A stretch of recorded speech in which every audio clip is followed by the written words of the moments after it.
भटकने गुरु में आपका स्वागत है। केमिकल टेक्नोलॉजी सब्जेक्ट से आज के इस लेक्चर में हम लोग नाइट्रिक एसिड प्रोडक्शन के बारे में बात करेंगे। आइए पहले इसकी हम कुछ बेसिक इंफॉर्मेशन के बारे में पता करते हैं। जैसे कि नाइट्रिक एसिड एक नाइट्रोजन ऑक्सो एसिड होता है जिसमें नाइट्रोजन एटम हाइड्रोक्सी ग्रुप से बॉन्डेड होता है। दूसरा यह एक नाइट्रेट का कॉन्जुगेट एसिड है। बेसिकली इसका इनऑर्गेनिक, ऑर्गेनिक, नाइट्रेट तथा फर्टिलाइजर के नाइट्रो कंपाउंड के साथ साथ डाइस, एक्सप्लोसिव जैसे कंपाउंड बनाने में इसका यूज होता है। और यह एक कलरलेस एसिड है और इसके साथ साथ ये कोरोसिव एसिड भी होता है। कोरोसिव का मतलब होता है जैसे ये रस्टिंग बहुत जल्दी करने स्टार्ट कर देता है। इसके बाद अगर इसका बहुत लंबे समय तक एक्सपोजर होने लगे तो फिर ये क्रोनिक ब्रोंकाइटिस जैसी लंग्स प्रॉब्लम भी कर सकता है।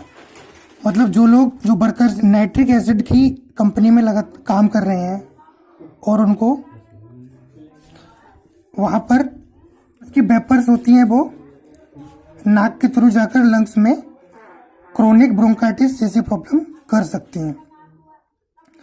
और एक चीज़ आपको बहुत पहले से पता होगी कि ये एसिड रेन में अल्प मात्रा में पाया जाता है। ठीक है, ये थी कुछ इसकी बेसिक इंफॉर्मेशंस। अब हम इसकी कुछ प्रॉपर्टीज के बारे में जानेंगे, उसके बाद सीधा हम इसके प्रोडक्शन के बारे में बात करेंगे। तो इसकी जो प्रॉपर्टीज होती हैं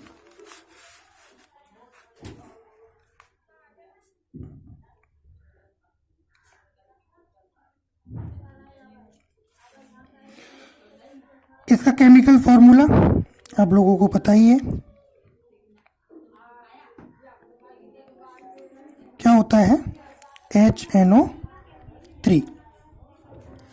और इस स्ट्रक्चर को बनाने का जो तरीका है वो ऐसे बनता है,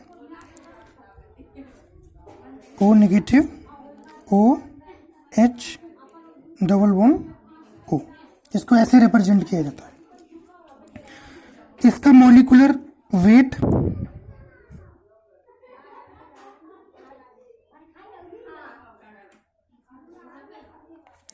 63.012 ग्राम पर मोल। ठीक। मेल्टिंग पॉइंट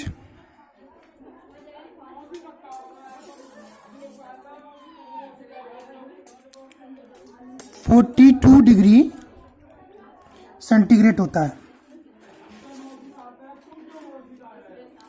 इसका बॉइलिंग पॉइंट इसकी कंसंट्रेशन पे डिपेंड करता है।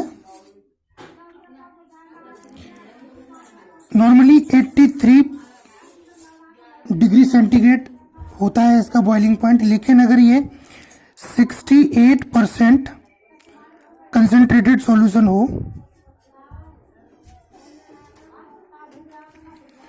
तो ये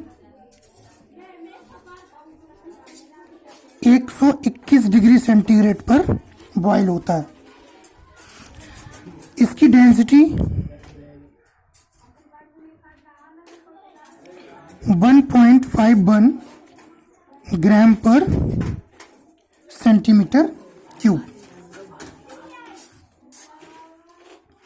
सॉल्युबिलिटी के बारे में बात करें तो ये सॉल्युबल होता है वाटर में, सॉल्युबल इन वाटर। अपीयरेंस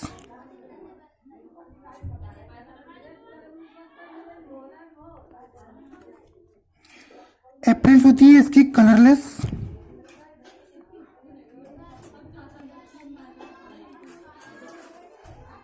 लेकिन ये येलो और रेड फ्यूमिंग लिक्विड होता है। ठीक है, अगर प्रोडक्शन की बात करें तो पहले हम ये देखते हैं कि इसको बनाने के रॉ मटेरियल्स कौन कौन से होते हैं। रॉ मटेरियल्स,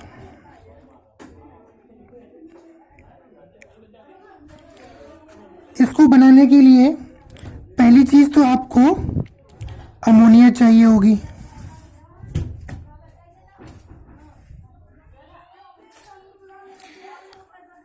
और आपको चाहिए होगी एयर।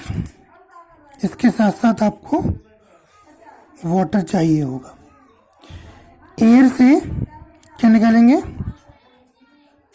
ऑक्सीजन। ऑक्सीजन चाहिए, इसलिए हम क्या कर रहे हैं, ऑक्सीजन का सोर्स ले लेते हैं सीधा एयर। ये हो गए इसके रॉ मटेरियल्स। अब देखते हैं इन रॉ मटेरियल्स में केमिकल रिएक्शन कौन सी होती है प्रोडक्शन में।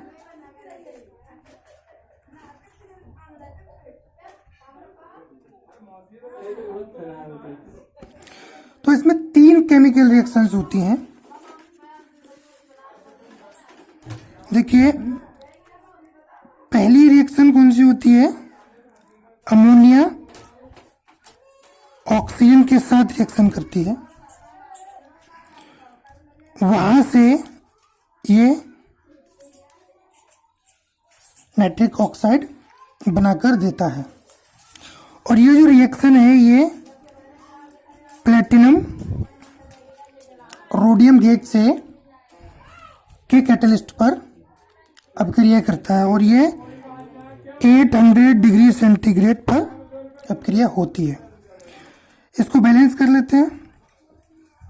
4 लगा दीजिए, यहाँ 5 लगा दीजिए, यहाँ पर 4 आएगा, और ये 6 H2O यहाँ से निकलेंगे। और ये अपक्रिया जो है रिएक्शन रिवर्सिबल भी होती है। इसके साथ साथ ये एक्सोथर्मिक रिएक्शन भी है। इसकी एंथैल्पी चेंज देख लीजिए आप, -21.6 किलो कैलोरी। ठीक है, अब आपको नाइट्रिक ऑक्साइड मिल गया। दूसरी स्टेप में इस नाइट्रिक ऑक्साइड को फिर से ऑक्सीजन के साथ रिएक्शन करवाएंगे। कैटलिस्ट सेम वही रहेगा, प्लेटिनम। अब यहां से आपको मिलेगा नाइट्रोजन डाइऑक्साइड। ठीक है, बेसिकली यहां पे चल क्या रहा है? यहां पर चल रहा है ऑक्सीडेशन। पहली रिएक्शन हमने देखा, अमोनिया का ऑक्सीडेशन हुआ, तो आपको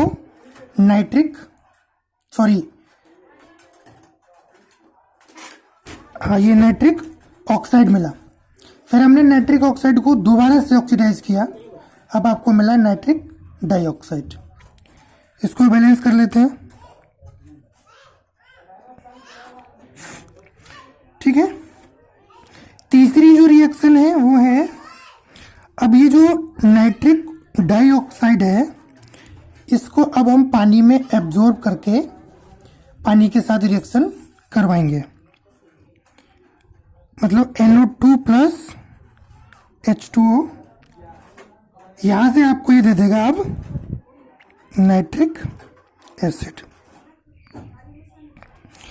ठीक है, बैलेंस कर लीजिए, 3NO2 2HNO3।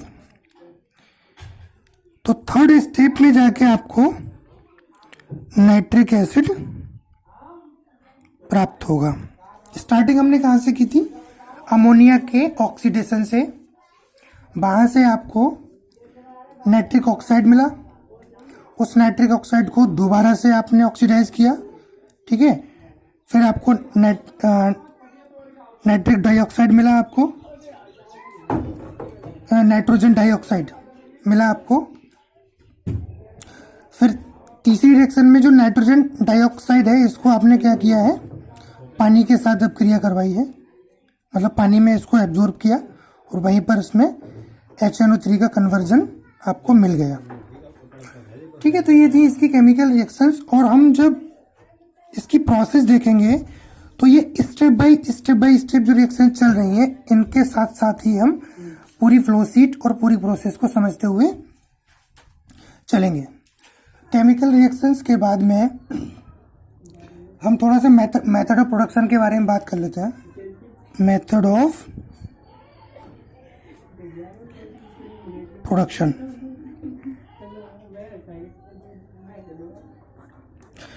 एक्चुअल में जैसा कि हमने रिएक्शंस में देखा था कि वहां पर अमोनिया का ऑक्सीडेशन हो रहा था, तो इसलिए इसको बोल देते हैं अमोनिया ऑक्सीडेशन प्रोसेस, और इस प्रोसेस को बोलते हैं ओस्टवाल्ड मेथड। ठीक है, एक्चुअल में ये जो अमोनिया ऑक्सीडेशन प्रोसेस है ये 4 स्टेप में पूरी होती है। अमोनिया ऑक्सीडेशन प्रोसेस 4 स्टेप्स में कंप्लीट होती है। और वो कौन कौन से स्टेप हैं? नंबर 1, अमोनिया का नाइट्रोजन ऑक्साइड में ऑक्सीडेशन।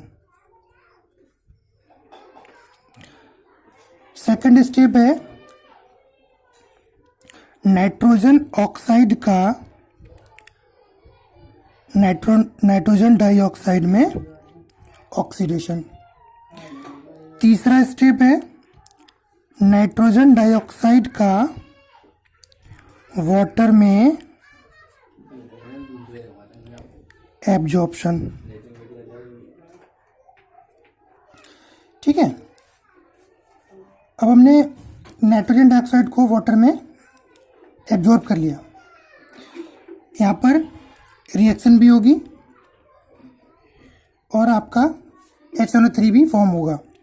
और जो चौथा स्टेप है इसमें क्या होता है, अब हम इसको जो HNO3 आपको मिला है उसको कंसंट्रेट करते हैं। HNO3 का सांद्रण मतलब कंसंट्रेशन को बढ़ाना। ठीक है, तो ये 4 स्टेप रहे जो कि इस अमोनिया ऑक्सीडेशन प्रोसेस में होते हैं। इसको और अच्छे से समझने के लिए हम पहले ब्लॉक डायग्राम के रूप में समझेंगे, फिर इसकी कंप्लीट जो फ्लो शीट है उसको समझ के पूरी प्रोसेस को हम समझ लेंगे। तो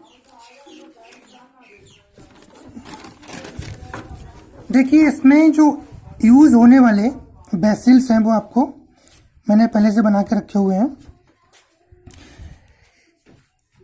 देखिए, ये है आपकी अमोनिया स्टोरेज। क्या है ये? NH3 storage. ठीक है, और ये है आपके पास कंप्रेसर।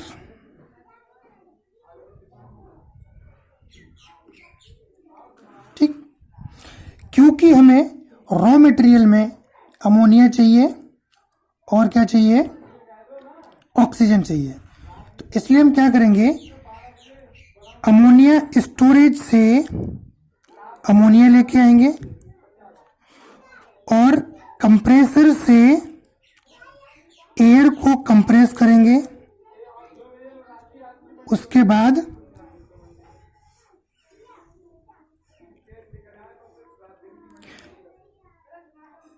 जो इन दोनों का मिक्सचर होगा उसको कहाँ ले जाएंगे?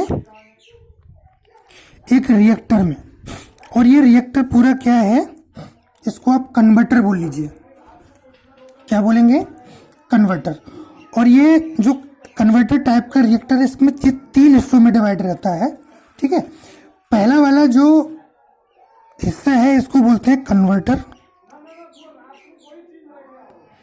तो अब जो अमोनिया स्टोरेज और कंप्रेसर से जो एयर कंप्रेस होकर आ रही है उसको कहाँ लेके जा रहे हैं हम? कन्वर्टर में। कन्वर्टर में प्लेटिनम और रोडियम कैटलिस्ट की एक जाली टाइप में गैस उपस्थित रहती है, जिसकी उपस्थिति में अभिक्रिया होती है। यहाँ पर टेम्परेचर कितना रहता है? 800 डिग्री सेंटीग्रेड। ठीक है। अब देखिए, जो एयर थी इसको आपने कंप्रेस क्यों किया?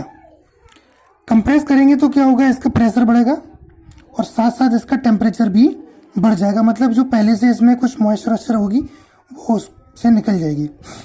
ठीक है। तो जब इसको कन्वर्टर में हम लेके जाते हैं अमोनिया और इसके मिक्सचर को, तो उसको एक रेशियो में लेके जाते हैं। वो रेशियो होता है आपका 1 और 8 का रेशियो। तो यहां से 10 वॉल्यूम % अमोनिया आ रही है और 90 वॉल्यूम % कंप्रेस्ड एयर जा रही है। ठीक है। कन्वर्टर की कहानी हो गई। अच्छा, अब जो रिएक्टर का दूसरा पार्ट होता है कन्वर्टर का, ये होता है सुपर हीटर। तीसरा वाला हिस्सा होता है, इसको बोलते हैं हीट रिकवरी बॉयलर।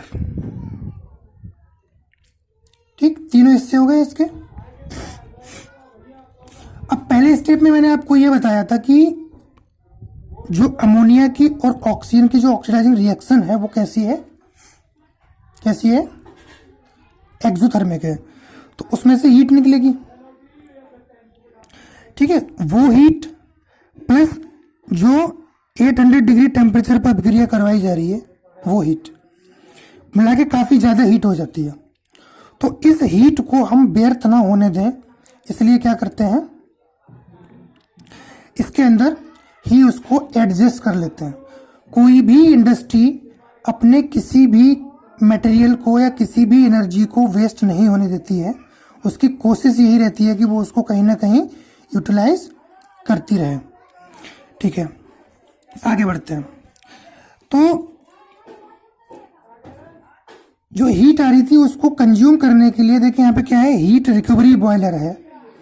इस बॉयलर में क्या रहेगा, वाटर उपस्थित रहेगा और वो वाटर क्या करेगा, जो हीट आ रही है उस हीट को एब्जॉर्ब करके बॉयल हो जाएगा, मतलब स्टीम बनेगी। ठीक है। और वो स्टीम सुपर हीटर में जाने के बाद सैचुरेटेड स्टीम में कन्वर्ट हो जाएगी। ठीक है। इसका काम क्या रहेगा,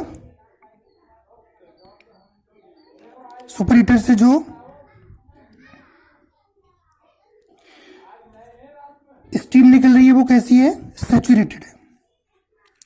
मास ट्रांसफर में आपने पढ़ा होगा सैचुरेटेड। अब देखिए इस स्टीम का हम लोग इस्तेमाल कहाँ कर रहे हैं।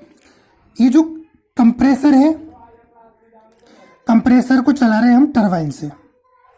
तो अब टरबाइन को रन करने के लिए हमें स्टीम चाहिए होगी, तो वहां से हम इसमें इस स्टीम को वहां भेज देते हैं। कहां पर,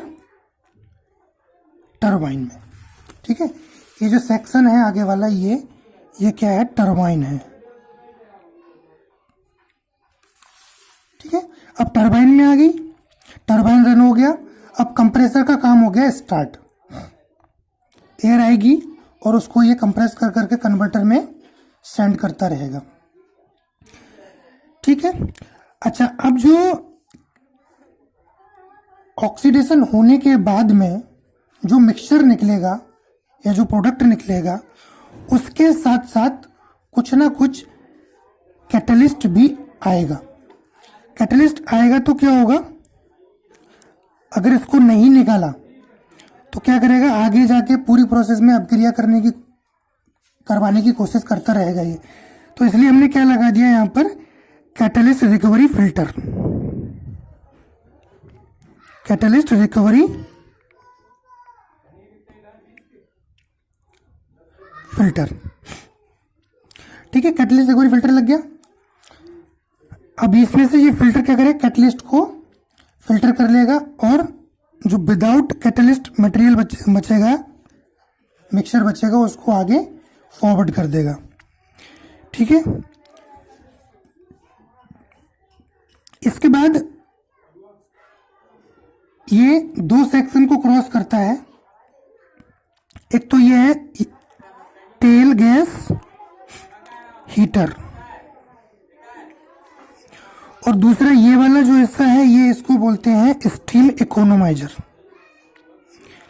स्टीम इकोनोमाइजर, ठीक है। फिर ये क्रॉस होता हुआ कहाँ जाएगा, यहां से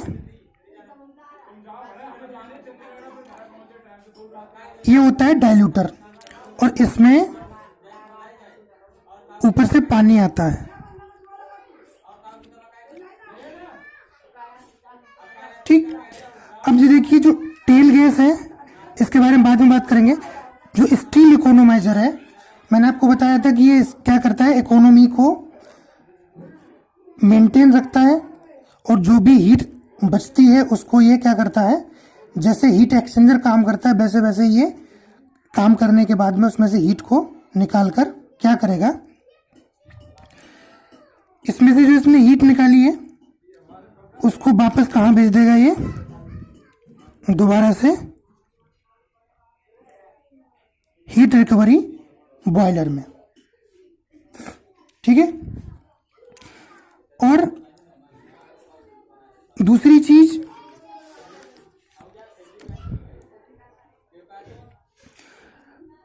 जो टरबाइन है, टरबाइन जब मूव करेगा तो इस पे स्टीम गिरेगी तो वो ठंडी होकर कंडेंसेट भी हो जाएगी। मतलब ये क्या है, H2O कंडेंसेट।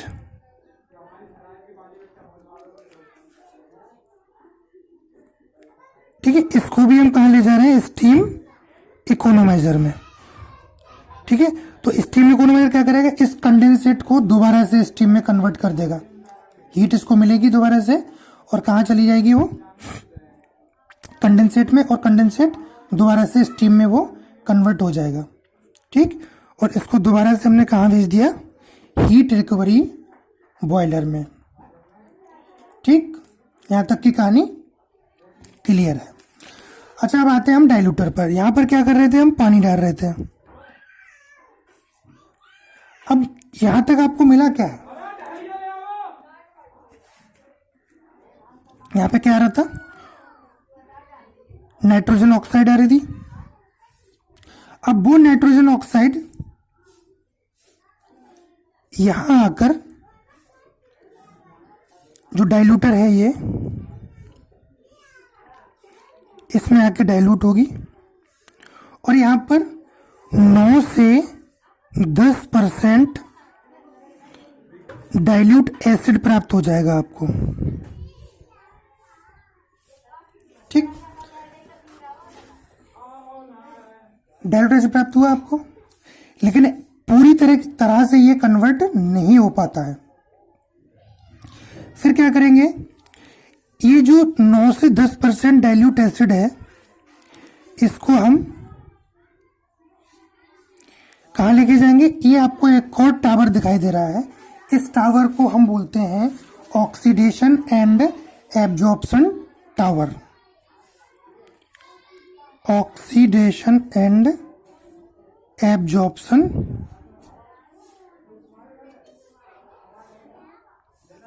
टावर। ठीक, तो जितनी नाइट्रोजन ऑक्साइड डाइल्यूटर में या इस वाले वेसल में पानी के साथ कुछ अपक्रिया करके एसिड में कन्वर्ट हुई और जो बच गई, ठीक है, तो इसको हम क्या करेंगे, एब्जॉर्प्शन टावर के टॉप से लेके जाएंगे। ठीक है, और जो गैस है उसको एब्जॉर्प्शन टावर के बॉटम से डालेंगे। ठीक है, ऐसा इसलिए कर रहे हैं क्योंकि अभी भी हमारे पास जो नाइट्रिक एसिड है वो कंप्लीटली कन्वर्ट नहीं हुआ है। तो इधर से हमने डाइल्यूटेड एसिड को भी इसके अंदर ले लिया और रही बची नाइट्रोजन ऑक्साइड को भी फर्दर ऑक्सीडेशन के लिए हमने एब्जॉर्प्शन टावर में डाल दिया। एब्जॉर्प्शन टावर में हम क्या करते हैं, बाहर से कूलिंग वाटर डालते हैं। ठीक है, क्या है, एडेड एक्सटर्नली, मतलब बाहर से इसको डाल देते हैं। तो पहली बात तो क्या होगा कि जो गैस है वो इस वाटर के साथ अब क्रिया करने से पहले वो वाटर में एब्जॉर्ब हो जाएगी, एब्जॉर्ब होगी, उसके बाद वो रिएक्शन करना स्टार्ट करेगी, मतलब फर्दर ऑक्सीडाइज होगी। रिएक्शन तो यहीं पे ही हो गई थी, ऑक्सीडाइज होगी फर्दर। ठीक है, और इधर से आपने क्या किया, उसमें डाइल्यूट एसिड भी डाल दिया इसमें। ठीक है, तो अब ऑक्सीडेशन के बाद दोबारा से क्या होगा, कोई भी गैस फिर भी रह जाएगी इसमें, एक टाइप से वो उसको हम टेल गैस कह देते हैं। ठीक है, अब इस टेल गैस को हम कहाँ लेके जाएंगे, टेल गैस हीटर में।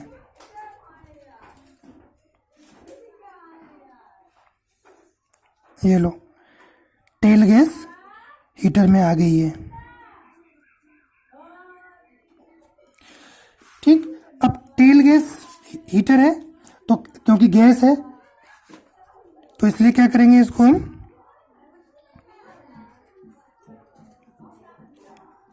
यहाँ पर टरबाइन के पीछे, कंप्रेसर के पीछे क्या रहता है कि एक्सपेंडर लगा रहता है, इस एक्सपेंडर में इसको डाल देंगे।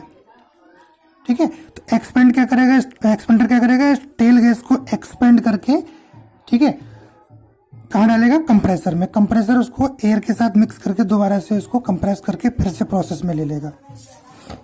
ठीक है, तो टेल गैस आ गई। अब एब्जॉर्प्शन टावर में ऑक्सीडेशन के बाद आपको जो प्रोडक्ट निकलेगा वो निकलेगा 57 से 60% HNO3। ठीक है, फाइनल जो थर्ड वाली रिएक्शन है वो कहाँ हो रही है, ऑक्सीडेशन एंड एब्जॉर्प्शन टावर में। ठीक है, वहां पर क्या किया था हमने, नाइट्रोजन डाइऑक्साइड को पानी के साथ एब्जॉर्ब करके अब क्रिया करवाई थी, तो वो अब यहाँ पर आके हो रही है। तो आपको अब मिला 57 to 60% HNO3। ठीक है, क्योंकि अब इसकी जो परसेंट है कंसंट्रेशन वो अभी भी कम है, तो इसके बाद हम क्या कर देते हैं, इसको कंसंट्रेट करने के लिए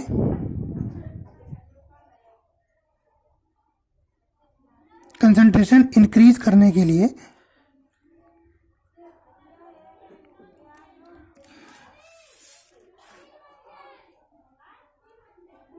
हम इसको H2SO4 के साथ अब क्रिया करवाते हैं, और इसके लिए एक अलग से सिस्टम होता है उसमें कंसंट्रेशन बढ़ाने के लिए। ठीक है, वो उसको क्या बोलते हैं, प्रवाजी आसवन करते हैं उसमें। इसमें से जो आ रहा है इसके वॉल्यूम के बराबर ही इसमें H2SO4 मिक्स करके उसका हम क्या कर देते हैं, फ्रैक्शनल डिस्टिलेशन कर देते हैं, फ्रैक्शनल डिस्टिलेशन। ठीक है, तो जो भी इसमें अब इम्प्योरिटीज रहेंगी, जैसे ऑक्साइड बचे रहेंगे, इसमें कुछ गैसेस बची रहेंगी, तो वो अब फ्रैक्शनल डिस्टिलेशन के बाद में वो भी बाहर निकल जाएंगी। तो यहाँ से आपको अब प्राप्त होगा लास्ट में 95% HNO3 कंसंट्रेट हो गया। नॉर्मली हम प्रोसेस को यहीं तक ही देखते हैं, ये प्रोसेस आगे की है, इसको फ्लोशीट में मेंशन नहीं किया है, बुक में मेंशन नहीं किया है। ठीक है, तो आई थिंक ये ब्लॉक डायग्राम जो कि फ्लो शीट जैसा ही है, आपको समझ में आया होगा। अब हम जो है इसकी प्रॉपर फ्लो शीट पे आते हैं और उसको आप अच्छे से देखिए, समझ लीजिए। ये इसकी फ्लो शीट है। ये आपके पास रिएक्टर है जो कि 3 हिस्सों में डिवाइडेड है, converter, super heater, heat recovery, boiler, 3 sections में ये सेपरेटेड है। अच्छा, ये जो रिएक्टर रहता है ये सैलन ट्यूब टाइप रहता है, ठीक है। तो जो कन्वर्टर है ये वो आपका ट्यूब साइड में होता है और ये दोनों सेक्शन सेल साइड में होते हैं, ठीक है। बाकी मैंने आपको बता ही दिया है पूरा कैटलिस्ट के बारे में, और ये जो टेम्परेचर उसके बारे में, और ये सुपर हीटर कैसे काम करता है, हीट रिकवरी बॉयलर का काम क्या है, ठीक है। कंप्रेसर भी मेंशन है, टरबाइन लगा हुआ है, एक्सपेंडर लगा हुआ है, H2O कंडेंसेट का क्या हो रहा है, ठीक है। तो आई थिंक ये आपको अच्छे से क्लियर हुआ होगा और समझ में भी आया होगा, ठीक। एक चीज़ और भी है, जो ये जो आपका ऑक्सीडेशन और एब्जॉर्प्शन टावर है, ये इसमें एक्चुअल में ये क्या क्या रहता है कि डिस्टिलेशन कॉलम जैसा रहता है, इसके अंदर प्लेट्स लगी रहती हैं। ये इन प्लेट्स के जरिए ऊपर से पानी आता है, नीचे से नाइट्रोजन डाइऑक्साइड जाती है, तो उनका काउंटर करंटली कांटेक्ट टाइम बढ़ता रहता है, एक्सपोजर बढ़ता रहता है, और वो प्रॉपर में उसमें एब्जॉर्ब हो के अपक्रिया करता रहता है, ठीक है।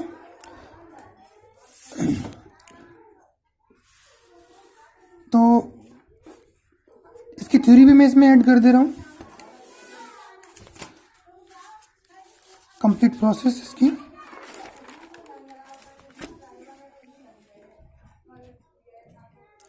देखिए,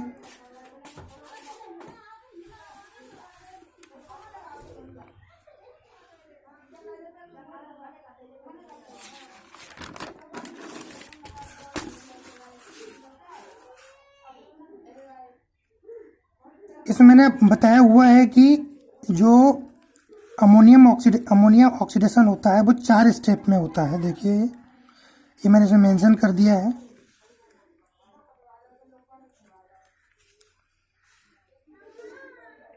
और अपक्रिया के अनुसार ही मैंने इसमें पॉइंट्स बना दिए हैं, ठीक है। तो इसको नोट कर लें, इसकी फ्लो शीट थोड़ी सी बड़ी बन गई है।